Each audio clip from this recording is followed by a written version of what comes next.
ഒരു റെസിഡൻഷ്യൽ പ്രൊജക്റ്റിൽ എന്തൊക്കെ safety measures ആണ് എടുക്കുന്നത്? നമ്മുടെ KMBR, അതായത് കേരള മുനിസിപ്പൽ ബിൽഡിംഗ് റൂൾസ്, അല്ലെങ്കിൽ KPBR, Kerala panchayat building rules, ഈ രണ്ട് നിയമങ്ങളിലും ഒരു ബിൽഡിങ്ങിന് വേണ്ടിയതായ എല്ലാ സേഫ്റ്റി മെഷേഴ്സിനെ കുറിച്ചിട്ടും ഇത് രണ്ടും കവർ ചെയ്ത് പോകുന്നുണ്ട്.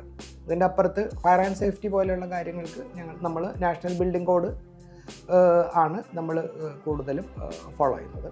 ഇതിൽ പറഞ്ഞിരിക്കുന്ന കാര്യങ്ങൾ നമ്മൾ കൃത്യമായിട്ട് ഈ പ്രൊജക്റ്റിൽ ഇംപ്ലിമെൻറ്റ് ചെയ്തിട്ടുണ്ടോ എന്നുള്ളതാണ് സേഫ്റ്റിയുടെ ഏറ്റവും ആദ്യത്തെ ഒരു കാര്യം. ഡിസൈൻ സ്റ്റേജിൽ മുതൽ തന്നെ ഈ കാര്യങ്ങൾ തുടങ്ങും. ഇപ്പോൾ ഒരു ഉദാഹരണം പറയുകയാണെങ്കിൽ, കൊച്ചിയുടെ ഒരു സീസ്മിക് സോൺ എന്ന് പറയുന്നത് 3 ആണ്. അപ്പോൾ ഈ സ്ട്രക്ചറൽ ഡിസൈനിൽ വരുമ്പോൾ ഈ സീസ്മിക് സോണിൽ വേണ്ടിയതായിട്ടുള്ള എല്ലാ പ്രിക്കോഷൻസും എടുത്തുകൊണ്ടാണ് ആ ഡിസൈൻ അവിടെ വരുന്നത്. പ്രത്യേകിച്ച് ഹൈറൈസ് ബിൽഡിങ്ങുകൾക്ക് ഈ ഒരു സ്ട്രക്ചറൽ എഞ്ചിനീയറുടെ സ്ട്രക്ചറൽ സ്റ്റെബിലിറ്റി സർട്ടിഫിക്കറ്റ് കൂടി നമ്മൾ കംപ്ലീഷന് അവിടെ കൊടുക്കണം കൺസേൺഡ് അതോറിറ്റിക്ക്. ഇതുകൂടാതെ ഓരോ കാര്യത്തിലും, ഇപ്പോൾ ഉദാഹരണം പറഞ്ഞാൽ നമ്മൾ സ്റ്റെയർ കേസ് കയറുമ്പോൾ വേണ്ട സ്റ്റെപ്പിൻ്റെ ട്രെഡ് റൈസ് എന്ന് പറഞ്ഞു കഴിഞ്ഞാൽ ഓരോ സ്റ്റെപ്പിൻ്റെയും പൊക്കം, അതിൻ്റെ വീതി തുടങ്ങി എല്ലാ കാര്യങ്ങളിലും കൃത്യമായ ഗൈഡ് ലൈൻ ഉണ്ട്. അതുപോലെ അതിൻ്റെ ഹാൻഡ് റെയിലിൻ്റെ പൊക്കം, ഇതിനൊക്കെ കൃത്യമായിട്ടുള്ള ഒരു പാരാമീറ്റേഴ്സ് ഉണ്ട്. അതുപോലെ ബാൽക്കണികളിൽ നിൽക്കുമ്പോൾ പാലിക്കേണ്ട, ബാൽക്കണികളിൽ നമ്മൾ പ്രൊവൈഡ് ചെയ്യേണ്ട ഹാൻഡ് റെയിലിൻ്റെ പൊക്കം, ഇതിലൊക്കെ